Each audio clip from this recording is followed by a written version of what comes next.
Aracaju, conhecida como a capital da qualidade de vida, sol, praia e uma orla que é um cartão postal.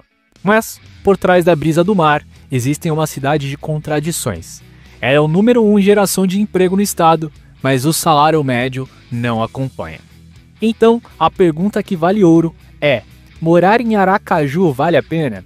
Vamos direto ao ponto, sem enrolação. O veredito é sim, vale a pena. Se seu foco é encontrar uma vaga de trabalho no mercado aquecido no estado e valoriza uma infraestrutura de saneamento de primeira, mas prepare o bolso, poder de compra pode te decepcionar e as contas da prefeitura estão no vermelho. Além de ter uma dependência muito grande de repasses federais, o que acende um alerta para a qualidade dos serviços que chegam até você. E um desses serviços, o de segurança, tem um número que beira o inacreditável. Fica aqui que eu vou te mostrar a matemática que não aparece no cartão postal. Eu sou o Fê, vamos descobrir se vale a pena ou não morar em Aracaju. Vamos começar pelo ponto mais forte de Aracaju, o seu grande imã, trabalho. Os números aqui são bons. Segundo dados do IBGE, no último relatório e do Ministério do Trabalho, a cidade tem uma densidade de emprego formal de 41,31%. O que significa na prática? Para cada 100 habitantes, existem mais de 42 vagas de trabalho com carteira assinada. Esse indicador coloca Aracaju como o número 1 entre as 75 cidades de Sergipe. É o motor econômico do estado, sem discussão. E no ranking nacional, fica na posição 292 de 5.570 municípios. Na minha opinião, apesar de estar em uma posição privilegiada dentro do estado, no cenário nacional a posição 292 para uma capital nunca me agrada. Ainda assim, Aracaju está no clube das 5% melhores do Brasil para encontrar um emprego.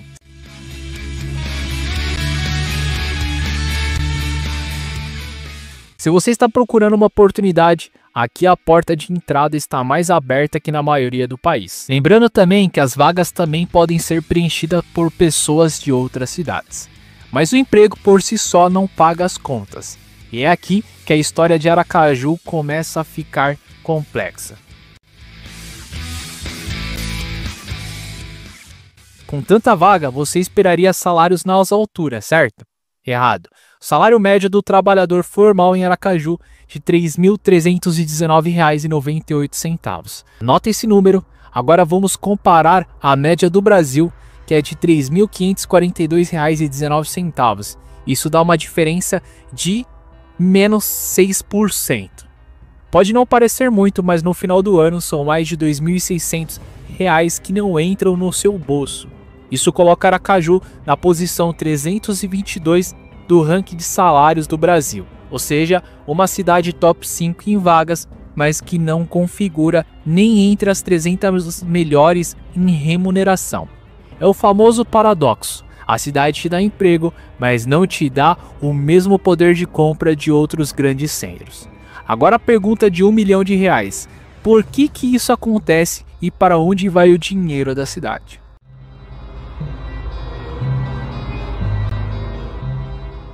Antes de responder essa pergunta, na minha visão, capitais têm que ter bons desempenhos, seja na geração de empregos e salários médios. Capitais são geralmente mais caras, têm uma densidade de pessoas muito maior, o que pode gerar problemas.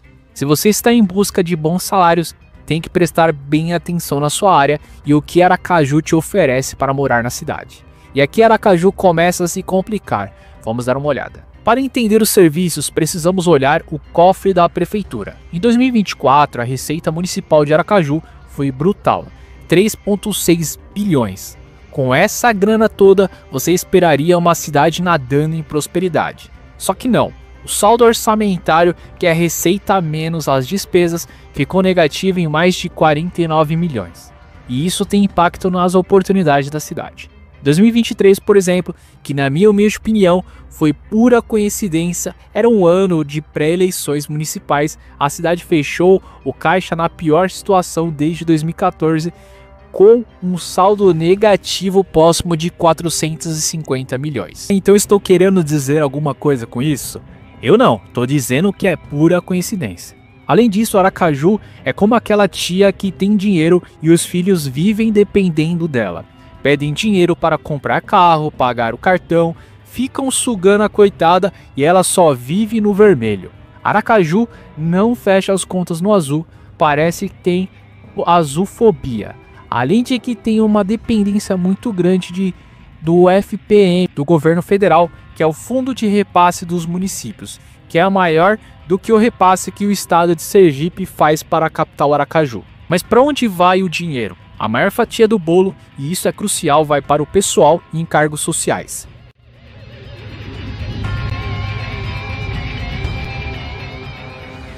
São 1.740 bilhões, ou 47% de tudo que a prefeitura gasta. Quase metade do orçamento é para pagar a folha de servidores. Isso não é um julgamento de valor, é matemática. E essa matemática deixa menos margem para investir em todo o resto, como na saúde, por exemplo. Aracaju gasta uma bolada com saúde e saneamento, mais de 720 milhões, quase 20% dos gastos totais. O investimento existe, mas será que ele se traduz em atendimento de qualidade? Vamos olhar a porta de entrada do sistema, às unidades básicas de saúde, as UBS.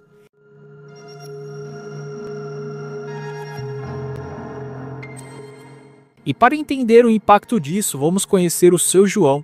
O Seu João tem 58 anos, trabalha duro a vida toda e, como milhões de brasileiros, desenvolveu pressão alta. É uma condição controlável, mas que exige acompanhamento contínuo e receita de remédio todo mês. O médico do pronto-socorro foi claro: você precisa de um acompanhamento regular no postinho do seu bairro. E é aí que a matemática da prefeitura encontra a realidade do cidadão. Seu João chega ao posto e ouve a frase que ninguém quer ouvir: doutor, só tem vaga daqui a um mês? Um mês para um problema crônico que precisa de atenção constante. E é isso mesmo. Com a cidade investindo 720 milhões em saúde, como isso é possível? Os números explicam. E aqui está um dos segredos mais bem guardados dos dados. Aracaju tem 47 UBSs. Se usarmos o padrão mínimo do Ministério da Saúde de uma UBS para cada 18 mil habitantes, a cidade estaria ótima. Precisaria de 35 e tem 47, sobrariam 12. Palmas para a gestão, certo? Mas é aqui onde o pulo do gato acontece. Se a gente usar o parâmetro ideal de uma UBS para cada 12 mil habitantes, aquele que garante um trabalho preventivo de verdade, menos filas, a conta vira. Aracaju precisaria de 52 postos de saúde, ou seja, existem um déficit de aproximadamente 5 unidades. E é por causa desse déficit que o seu João e talvez a sua avó ou a sua vizinha esperam semanas por uma consulta que deveria ser rápida. A estrutura existe, mas está no limite, operando no modo apagar incêndio. Em vez de prevenir, a UPA vive lotada porque a atenção primária, que deveria resolver 80% dos problemas, está sobrecarregada. Guarde esse exemplo, ele é a prova de como um número positivo no papel pode esconder uma realidade negativa na prática.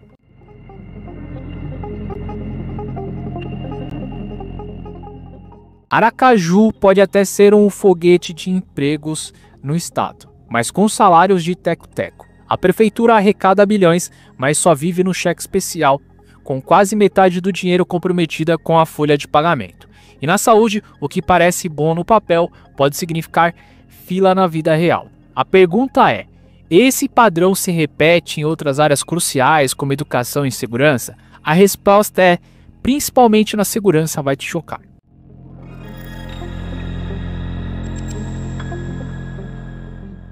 Uma cidade que quer reter talentos precisa de boas escolas. Em Aracaju, a educação é um desafio constante. O IDEB, principal indicador de qualidade, mostra que a cidade patina. Nos anos iniciais da primeira à quinta série, a rede pública teve nota de 5,2, enquanto a média brasileira foi de 5,7. E aqui eu preciso ser justo, nos últimos anos, as notas das escolas públicas no IDEB melhoraram, mas ainda assim fica abaixo da média. Nos anos finais do ensino fundamental, da sexta à nona série, a diferença se mantém, 4,2 em Aracaju contra 4,7 no Brasil. E as notas aqui parecem montanha-russa, um sobe e desce impressionante. Essa turbulência nas notas do IDEB é muito maior nas escolas estaduais do que nas municipais em si. No ensino médio, que é majoritariamente responsabilidade do governo do estado, a nota é 3,9, também abaixo da média nacional de 4,1. Em todas as etapas, a educação básica de Aracaju entrega menos que a média do país. Se no país já não é uma média boa, em Aracaju consegue ser pior. E de novo, não é por falta de investimento. São 569 milhões por ano em educação e cultura. O dinheiro entra, mas o resultado de qualidade na ponta não acompanha na mesma velocidade. Para muitas famílias, a solução acaba sendo a escola particular, adicionando um custo significativo no orçamento mensal. Se você está pensando em se mudar com a família, essa é uma pesquisa que você precisa fazer pessoalmente. Por isso a nossa dica é sempre a mesma. Faça um test drive, use o link que deixamos na descrição e no comentário fixado para reservar uma hospedagem para conhecer a cidade e agir como morador. Visite os bairros, converse com os moradores, sinta o clima da cidade. Essa experiência prática é o melhor investimento que você pode fazer antes de uma grande mudança. É um gasto, porém o gasto maior é você mudar para a cidade, deixar tudo e não ser o que você esperava. Agora a segurança. A taxa de homicídios em Aracaju é de 28,8 por 100 mil habitantes. É um número alto, acima da média brasileira de 23. A boa notícia é que esse número vem caindo desde o pico em 2016, mas a cidade ainda é mais violenta do que a média do país. Porém, ainda um pouco menos violenta do que a média do estado, que foi aproximadamente 30 por 100 mil habitantes. Ainda assim, esses números ainda são melhores que em muitas capitais do Nordeste. E aqui uma coisa assustadora que você precisa saber. Com um desafio desse, você esperaria um investimento pesado em segurança, certo? E aqui vem o dado mais inacreditável de toda a nossa análise. O gasto direto da prefeitura com segurança pública, segundo os dados do Tesouro Nacional, é de R$ 386.169. É verdade que as prefeituras não têm obrigação de investir em segurança pública, o que é responsabilidade do governo estadual. Mas o que me impressiona é que até 2017 a prefeitura gastava cerca de 35 milhões em segurança por ano, chegando a zero em 2018, e atualmente os gastos da prefeitura em segurança provavelmente é menor do que o gasto com um vereador em um ano, incluindo salários e encargos sociais. R$ 386 mil. Isso representa 0,01% do orçamento total. O gráfico de gastos é uma tragédia. Depois de um pico em 2016, o investimento despencou para quase zero. Vamos ser justos, é possível que os custos com a guarda municipal estejam alocados em pessoal ou outra categoria, mascarando o número real, mas na linha oficial, segurança pública, o investimento é irrisório. Isso, no mínimo, levanta uma bandeira vermelha gigante sobre a transparência e prioridades. A polícia do estado faz seu trabalho, mas o papel do município na prevenção parece esquecido. Então vamos amarrar tudo e voltar à pergunta inicial. Morar em Aracaju vale a pena? A cidade oferece algo que poucos lugares no Brasil conseguem: emprego. A porta está aberta, a infraestrutura de saneamento com mais de 97% de acesso à água e 87% a esgoto encanado é um luxo comparado aos padrões brasileiros. Porém, a coleta de esgoto ainda precisa melhorar bastante, mas mesmo assim ela é ainda melhor do que muitas cidades. Mas quando na outra mão, ela te apresenta a conta, um salário médio que te faz apertar o cinto, o orçamento público que vive no limite e que reflete em serviços essenciais que, embora existam e recebam dinheiro, não atingem a excelência. A saúde tem um déficit oculto, a educação patina abaixo da média nacional e o investimento municipal em segurança é uma incógnita. Aracaju é uma cidade para quem é estratégico, para quem consegue uma boa vaga e talvez complemente a renda, ou para quem não depende tanto dos serviços públicos de ponta. Não é uma cidade pronta, é uma cidade de oportunidades com desafios. A decisão final é sempre sua, mas agora você tem os dados para tomá-la. E eu quero saber de você que mora ou já morou em Aracaju. Essa análise bate com sua realidade? Onde a cidade mais acerta e onde ela mais erra? Deixe seu comentário aqui embaixo, vamos enriquecer essa discussão com bastante educação e com bastante bate-papo. Não esqueça do link no comentário fixado e olha esse vídeo que fiz com carinho aqui do lado para você. Te vejo lá.